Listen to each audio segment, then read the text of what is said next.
Hello, everyone, and welcome to the Happiness Journey with Dr. Dan podcast, where every journey is worth living. My name is Dr. Dan, and I'm your host for today's episode. I'm a cognitive behavior psychotherapist specializing in anger management issues, both court-appointed and private, marriage counseling, dissociative disorders, narcissistic personality disorders, depression, anxiety, dream analysis, and also provide life, business, and retirement coaching support. If you need any assistance, reach out to DMV Counseling and Therapy Services at 301-325-1550. Our website is https://lifecoachdanamzalek.com. Today, I'm very excited to have on our podcast on season 2, episode 3, a very special guest and hypnotherapist, Michel Molitor. Just like every of my past episodes, I will leave it up to the guests to properly introduce themselves, as no one can do a better job. Michelle, the floor is yours. Well, thank you so much, Dr. Dan, for having me on your show. I'm excited to be here with you and all your guests. My name's Michel Molitor. My company's Nectar Consulting, and I have been a certified professional coach now for 20 years and a hypnotherapist for the last 5. And I combine together those two modalities in a really unique process that I like to call rapid rewiring, because I basically get in and have a little conversation with people's subconscious, and we rewire their minds for greater habits and happiness and well-being. And it's really my life's work and my passion and joy to do this, to help people really enable themselves to allow their authentic selves to shine more fully into the world. Beautiful, beautiful. Thank you so much for being here today. And I'm sure that a lot of people, a lot of the listeners will take advantage of your knowledge. So explain to me, how does hypnotherapy works? When you say about communicating with the subconscious mind, as we both know, subconscious mind only kicks in when the person is either in a trance or asleep. So how can you do that when they're awake? Well, they're not awake. So I take them into an alpha brainwave state, which is that half awake, half asleep place. So they're very, very relaxed. It's as if they've just woken up from a nap, right? That we're not quite fully with it place. And in that place, I'm able to talk with my client and ask your brain, what's at the root cause of this belief, this negative habit, the thing that's really got you blocked. And in that state, your subconscious mind can bubble up to the surface all the information that we need, because in this alpha brainwave state, the gateway to the subconscious is open. And as you know, Dan, the subconscious mind is about 95% of our working brain. 5% is just our conscious thinking. And so when we can open that gateway to that other realm, if you will, where everything is neatly stored about everything that's ever happened to you, the subconscious can bring forth that information that you can't necessarily access when you're in a conscious state. So in that place, we can get at the memories, the events in someone's life, oftentimes from their childhood. Sometimes it can be anywhere in your life, on your lifeline, and it might even be from a past life. I've had that come up for people as well. And whatever the event was, small, medium, or large, good, bad, or horrific, right? We create decision points about ourselves in that moment, right? I'm not lovable. I'm not worthy. I'm not enough. And that sticks. It stays in your subconscious programming, and it just becomes the background of what's running you, right? I know you're familiar with the amygdala, which is our fight, flight, or freeze mechanism in our brain. And I like to call her Amy. Amy's your amygdala.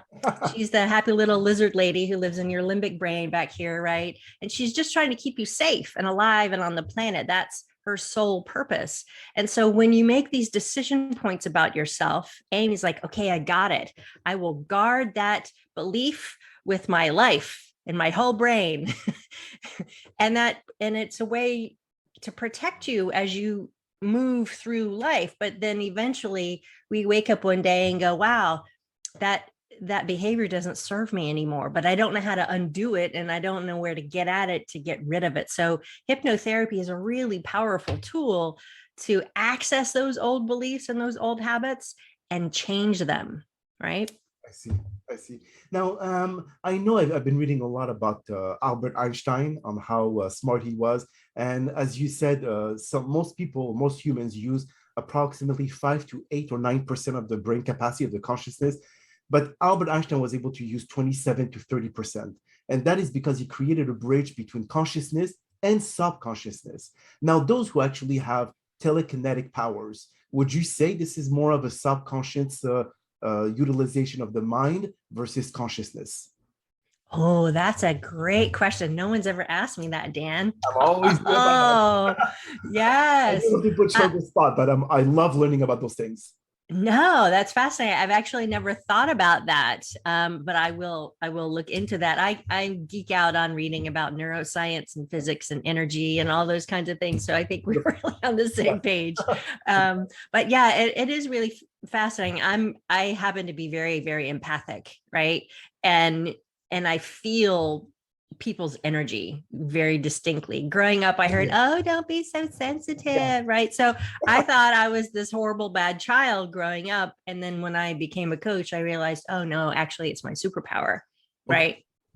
And so when you're able to tap into um, your full self, right, your whole brain, I think that's what helps us step into those places more effectively. I was reading something just yesterday from one of my teachers, and it reminded me that there are those of us who live more down here in this doing state. We're constantly doing, and we have that hard time connecting to our being state, that higher realm. And then there are those of us who spend more time in this higher realm in the being state, but not enough in the doing state. And the trick is to find the balance between those two, accessing your physical being for the doing, and then tapping into your beingness so you can expand into those higher realms of consciousness. So, if someone is going through some addictions, either alcohol, narcotics, porn, sex, whatever it is, by tapping into their subconscious mind, can you erase that addiction, or is something that is more innate, is something that is more deeper than what the subconscious mind can actually fix? Actually, I have worked with several people who have had different kinds of addictions, food addiction, alcohol, and drugs, and it has worked really, really well. Because underneath those addictions, there's a belief, right? I'm not good enough, I'm not worthy, I'm not deserving of this. And the addiction is to mask the pain. I don't want to feel the pain of not belonging, essentially. And so let me just drink it away. Let me just shop it away. Let me just eat it away. But it's a never ending hole that they're trying to fill with the alcohol or the drugs or the food or whatever.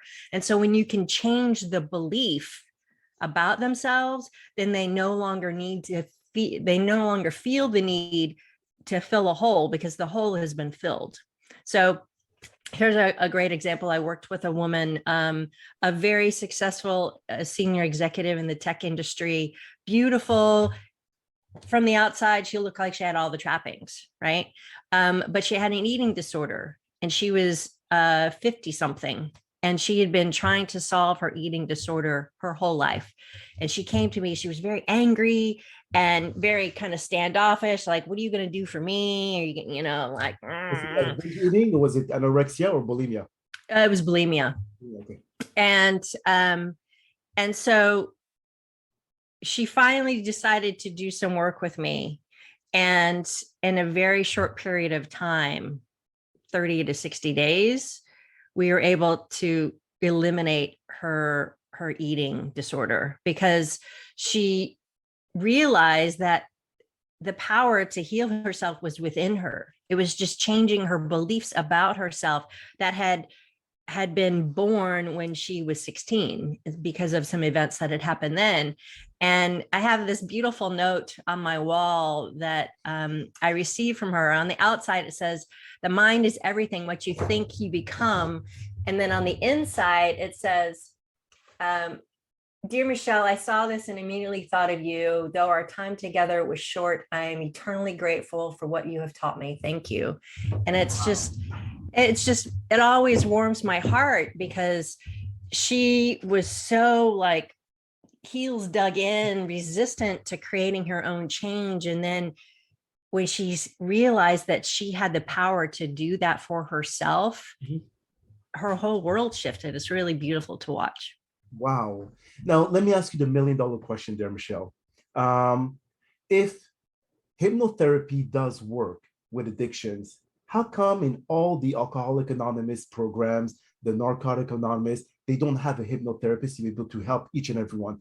I think the want part is a big ingredient in wanting to change themselves, but the fact that they go to those meetings and they go on a weekly basis, on a daily basis, there is a want. So how come they do not offer holistic alternative to be able to help those people instead of them coming every single day like a chiropractor? You would say, okay, you fixed me 1 week, but next week I'm going to have the pain again. So I'm going to have to come again and over and over and over again. Same thing with the anonymous here. So why don't they try to find a more permanent solution versus them having to come every single week and saying, hi, my name is Dan and I have an alcohol problem? Tell me, why don't they add hypnotherapy? That is such a great question, Dan. And I'm so glad that you asked it because the thing is, your brain likes repetition.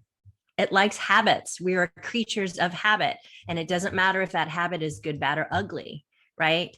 And so if you, even by going to an AA meeting, for example, right, you're still feeding the habit of being in that mindset of, oh, I'm an alcoholic. Oh, I'm an alcoholic.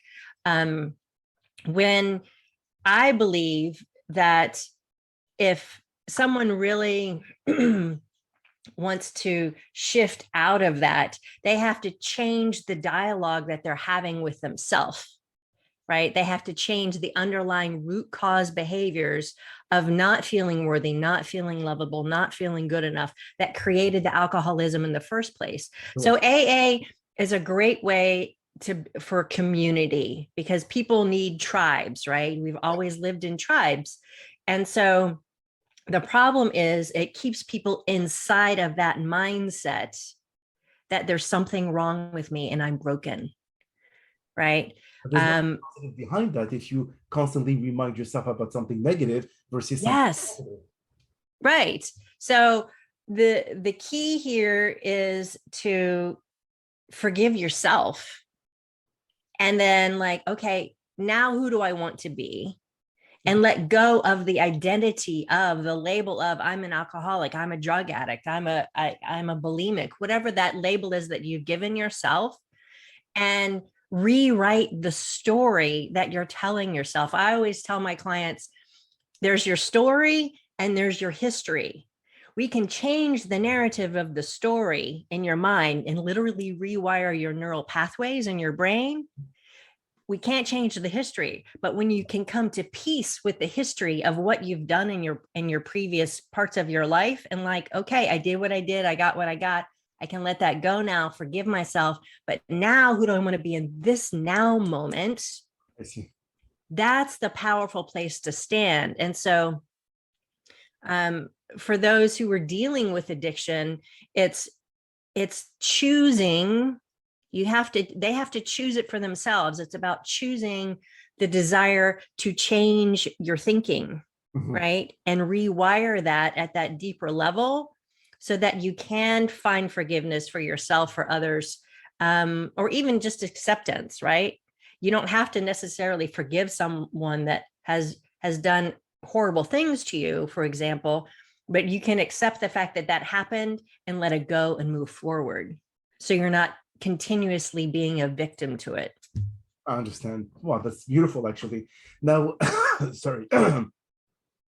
When you go through hypnotherapy with a new patient, you make them self-aware of their problem. You make them realize that they're here coming to you, wanting to be able to make a change in their life because what happened in the past is something that is toxic and they want to be able to get away from it. Now, those who are presented with fear because they fear of the unknown, they don't know exactly what would make the change, what is needed. the fact that it may take more than just a few sessions to be able to eradicate that kind of self-belief. What do you do to be able to make them feel at ease, to make them feel like, don't worry about it, we got that, and we'll make a change? Sure, sure. So in the 5 years that I've been doing hypnotherapy and combining it with my coaching, Dan, what I've arrived at as what I call my sweet spot is my 90-day rapid rewiring breakthrough experience. So over 90 days, I create this really safe container for my clients to step into and go on this journey with me. I always have my clients do an exercise to identify their core values. And one of my core values is what I call ocean, which is being a vast, wide, deep container of love that my clients can step into. They can thrash about and they can float, they can have their noodles, whatever they need, but they're safe there, right? It's a very safe space for them. So I intuitively create that for them. And over that 90 days, we actually have 3 separate hypnotherapy sessions and 10 coaching sessions to help them process what's coming up. Because it's like the type of hypnotherapy that I do is like doing a brain detox, right? When you take the sugar out of your diet, right? Your body's like, hey, what'd you do with the sugar? It gets a little fussy, right?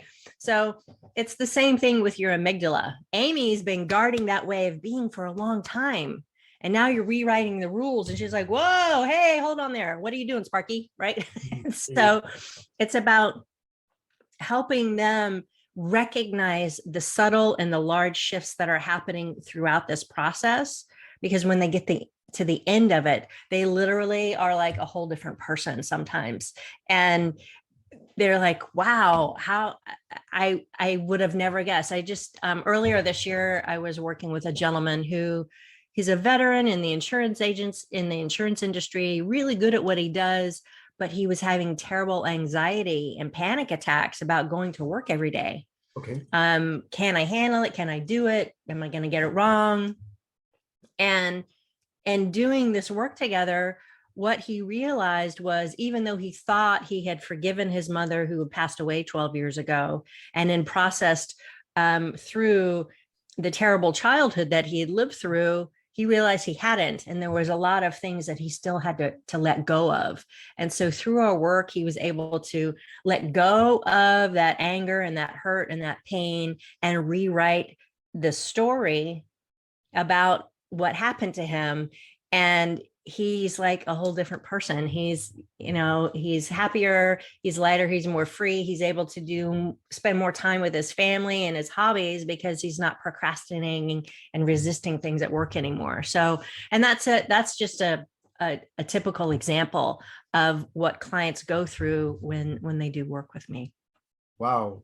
Now, you mentioned earlier, Michelle, that humans are creature of habits. Now, as you and I know, it takes between 45 to 60 days to change or adopt a new habit. So your 90-day program, would you say this is more of teaching people how to change old habits with new one and adopting a new way of life, because what used to work before doesn't work now, and now you need to start always upgrading your belief, upgrading your actions to be able to see a change? So over this 90-day process, we're identifying the root causes of the limiting negative beliefs, behaviors, even physical pain that people are dealing with because of these limiting beliefs they hold about themselves. And the hypnotherapy is the deep dive work, right? To start that shift. The coaching enables us to look at it each week and pull it apart further.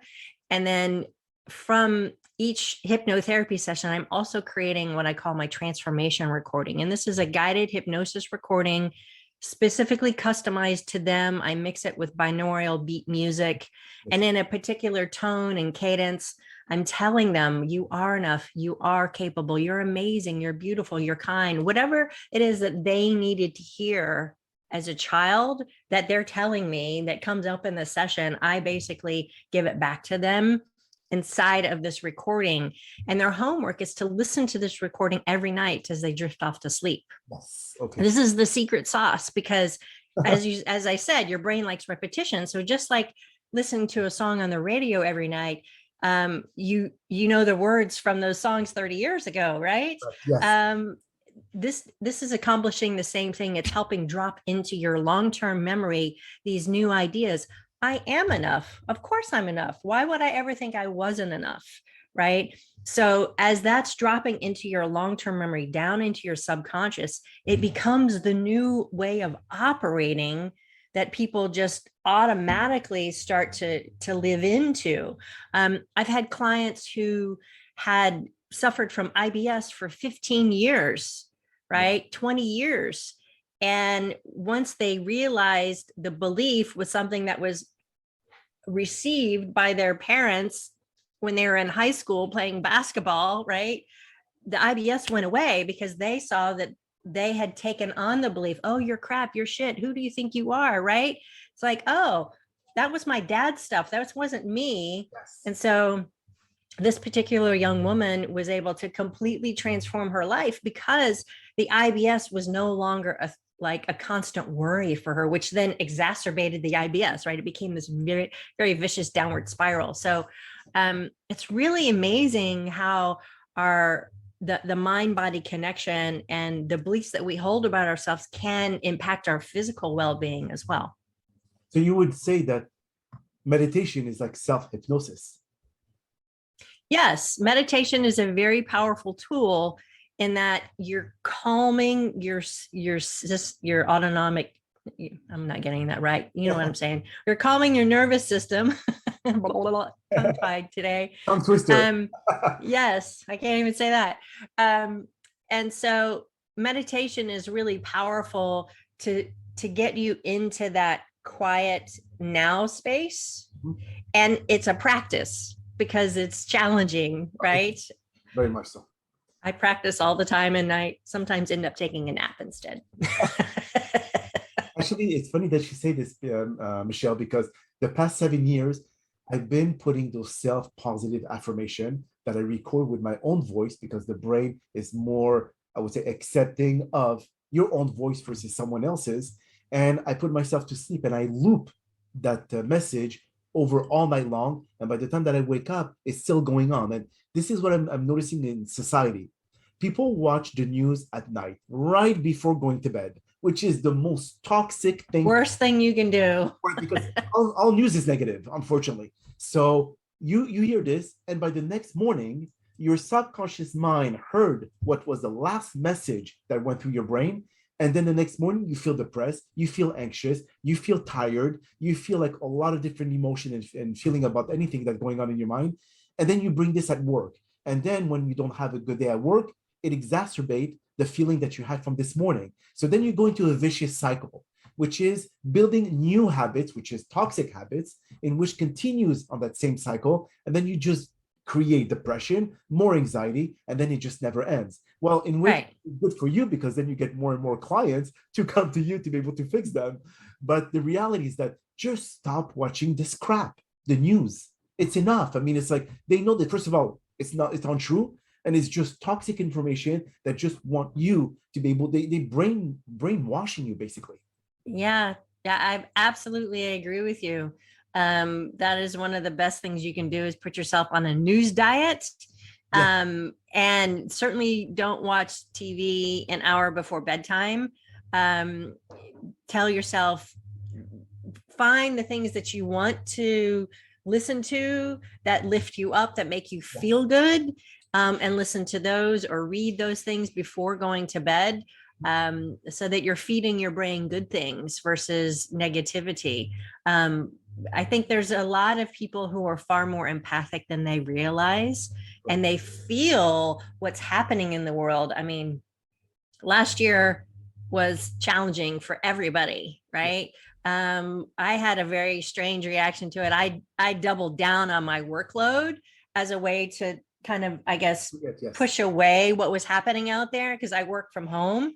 And so it was just like, well, if I just stay busy enough, then I won't have to feel it. Right. So it's about the big part of the healing process is allowing yourself to feel what you're feeling and recognize that those feelings, they will come and then they will go, they will leave again if you don't if you can keep yourself from getting stuck in it. I always tell clients, well, just think of it as like it's a dark cloud in the sky, and the dark clouds come and then they go, and they might come back tomorrow, but they went away for a while, right? So it's about retraining your brain so that you can see more and more of the happy things, right?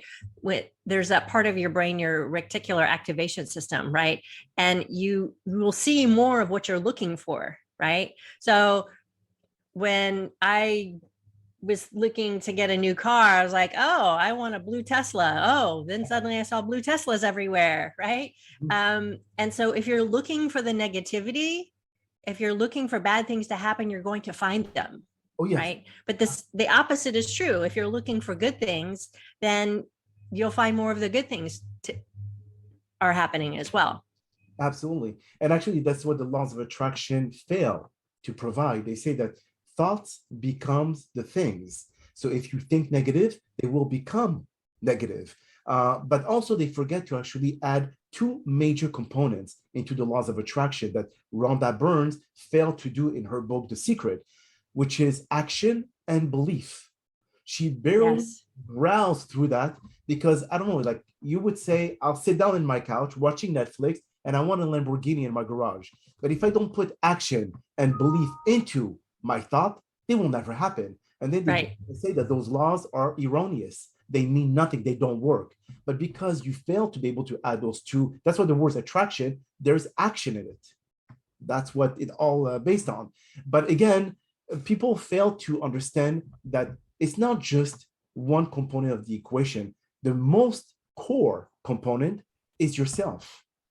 And if you don't take care of your mind and body, you got nothing. Right. If you let your body fall apart, then so goes your mind, right? Your brain is very much a use it or lose it kind of thing. Yes. So the more you read, the more you actively engage your brain each and every day, the healthier your brain will be. Yes. And will expand our learning because, neuroplasticity, the science of that is what has shown us unequivocally that your brain can adapt and shift and morph even when parts of your brain have died from a stroke. Other parts of your brain will come in and learn how to do those other functions over time. Yes. Right. I was reading a great book. I can't get to it right now. Oh, there it is. The Brain That Changes Itself, full of really fascinating scientific studies and neuroscience in there. But they were talking about this woman who literally was born with half of her brain. Okay. The other, like half of her skull was empty. Whoa. Okay. Yeah. And yet she was still pretty high functioning. She could walk, she could talk, she could feed herself. I mean, she had some physical limitations, but her brain was able to rewire itself and accommodate for all these other activities that she was still able to do. And so it's just, it blows my mind that how amazing our brains actually are. Absolutely. So tell me, how can people find you, Michele, when it comes to hypnotherapy? Sure. So you can always find me at michelemolitor.com, MICHELEMOLITOR.com. And I'm happy to have a complimentary discovery call with someone if they're curious about how this modality and my rapid rewiring breakthrough experience can really be of service to someone to really take themselves to a whole new level of happiness and health and well-being. And of course, you can always connect with me on Facebook and my Rewire for Success group there, and LinkedIn and Instagram, all those good places. Beautiful. I'm sure the listeners are going to take advantage of your free offer. Well, that is all the time that we have for today's podcast. I really do appreciate you, Michele, for taking the time out of your busy schedule to join us. Thank you again for participating and inspiring our many listeners with your incredible story. Now, we hope that you have all enjoyed today's episode. I'm very excited about the many upcoming guests that we have scheduled for the season 2 of the Happiness Journey podcast, filled with inspirational stories, just like the one that you listened to today. Now, here are a few concluding words of wisdom. The same boiling water that softened the potato hardened the eggs. It's all about what you're made of. not the circumstances that surrounds you. You can allow life to beat you down to your knees and keep you there permanently, or learn from whatever challenge you face in life and thrive. If you want to fly high, learn to give up upon everything that weighs you down. Either it being toxic relationship or whatever else, you're the only one who can decide where you stick around or not. Make sure to loosen that grip you have with negative people. It has no place in your life at any given moment. My name is Dr. Dan Anzalag, and you may all keep pursuing your amazing journey in life.